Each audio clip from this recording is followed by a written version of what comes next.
When you wish upon a star, here they come.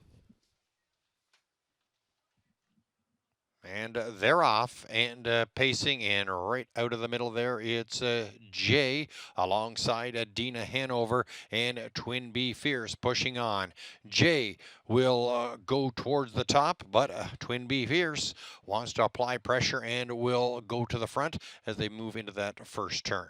Jay sitting in second, and Dina Hanover is racing in third, and Brian's Halo sets up fourth. Cackleberry is away in fifth. In sixth, that's Laney Blue, followed by Venus and Serena. 26 and 4, your first fraction. Twin B Fierce now to be overtaken by Jay, the 3 to 5 favorite. Jay will go to the front as they race down the backside towards the half. Jay now opening up by about 3.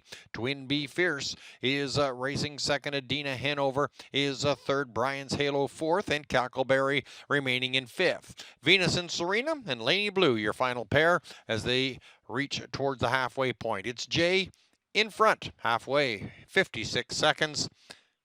Jay in front. Twin B Fierce is sitting second. Adina Hanover unchanged from third. Cackleberry is on the move on the outside now fourth. Brian's Halo locked in on the inside in fifth. Venus and Serena into that outer flow, followed by Laney Blue. Pressure now as Adina Hanover is starting to close in on the front runner Jay as they wheel through that far turn. Jay on the inside, the ground-saving trip. Adina going the long mile, 124 and 3, and they come to the head of the stretch. Adina Hanover trying to get up to the wheel of Jay. Jay still prevailing. Jay in front. Adina Hanover. There's a Twin B Fierce trying to slide up the inside. Brian's Halo and Cackleberry, but Jay in front by 2. Twin B Fierce inching closer. Twin B Fierce inching closer on Jay. Jay digs in. Jay takes the When You Wish Upon a Star. Second was Twin B Fierce. Adina Hanover, the show spot. A sparkling 151 and 4 for Jay. A sweep in the When You Wish Upon a Star.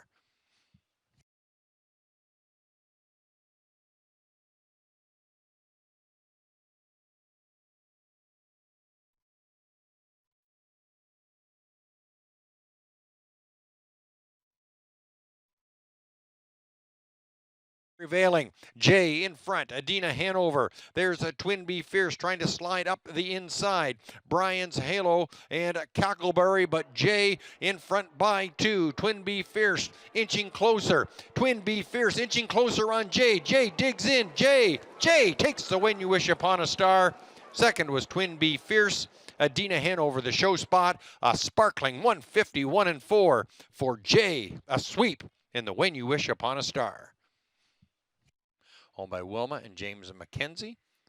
Paul Chapman. Dr. Ian Moore, your trainer. Bob McClure captaining the win. Jay sweeps the When You Wish Upon a Star series at a time 151 and 4, and that's a new lifetime mark. Jay and When You Wish Upon a Star final winner.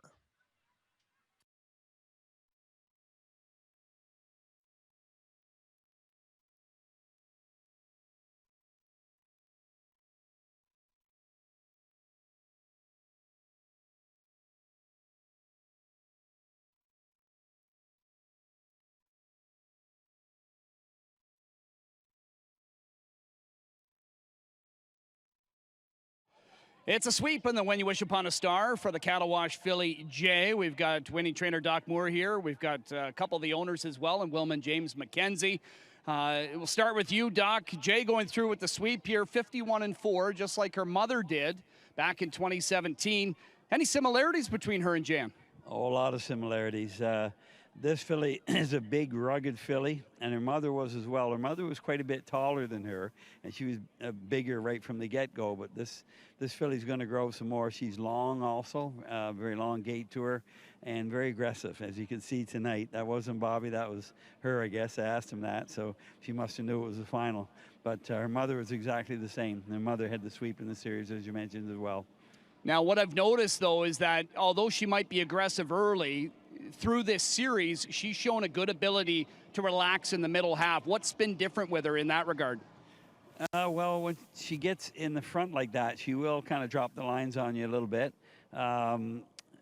She got aggressive on us in March in Florida, and I put a bid on her that she did not like, but it worked on her and handled her pretty well. And then she got to be very good. But now that she's raced several times, she's got a little bad again, maybe, shall I say. But she's still reasonably controllable, let's put it that way. What's the schedule look like coming up for? Well, I was just telling Jim and Wilma this will probably be the first time I ever raced a 2-year-old 4 weeks in a row, because the Gold is next Thursday here at Ontario Sire Gold. So we're probably going to put her in that. Okay, and then you start to get into the serious Grand Circuit stuff. Well, we'll see how. If all goes well. We'll see how it goes, yeah. One race at a time, right? For a 2-year-old, that's for sure. Nice job, Doc. All right, thanks. All right, let's bring in the owners. Well, if anybody's wondering where these 3-letter names come from, it's this pair right here. Give me kind of the backstory here, because you guys sold the mare, Jan, but then was this one that you knew going into the London sale you wanted to buy? Jim, that was the one horse in the sale that he wanted, and there was no question. And when he paid what he did, I just... You generally get your way when you want one like that? No. No, fair enough. But We had trouble finding something that we wanted last year, and we ended up buying an American sired horse at Harrisburg, even though we wanted Ontario sired, but we couldn't find one that we liked. So that one's Dad that races tomorrow. Yep. And the only other yearling we have is part of Lavender Sealster, and she was second in the Battle of Bells. So it's been a good summer so far. you guys are having a good summer now. In talking to Doc about her mom, Jan, what do you guys see as similarities? She's tall and doesn't look like a 2-year-old, is what it was. And Jan never did. And when we were down south with Jan, Bootenshane was next to us, and his comment on her was, "That's the one with the biggest ass in the sale," when he saw her. So it was like, she was a very big horse. This one's more compact, but still a reasonable size. So. One thing I really appreciate about you guys is that every time you have a horse out, you're here. Easily to spot, always have the cowboy hats on. Sometimes it'll be wearing the pink if you're sporting that for the horse, whatever it may be. Well, there we go. Yeah, so you got to go with the darker colors here with the saddle cloth. But what is it about this game that attracts you guys to just come out here and enjoy yourself so much? Well, we did it full time for quite a while. Wilma was one of the first trainers that actually had her own stable and did all the work when we're down racing in the 80s and 90s, and we just enjoyed it. And lastly, does Jay have any significance? Was this after someone specific, or just you hadn't used Jay yet?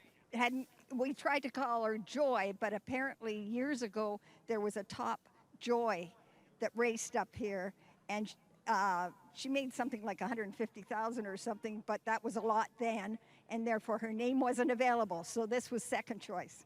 All right. Well done, guys. Nice to see you out here. Congratulations. Continued success. Okay, thank you, Jack. All right. There's Wilma and James Mackenzie. Doc Moore. It's a sweep of the When You Wish Upon a Star for Jay in 151-4.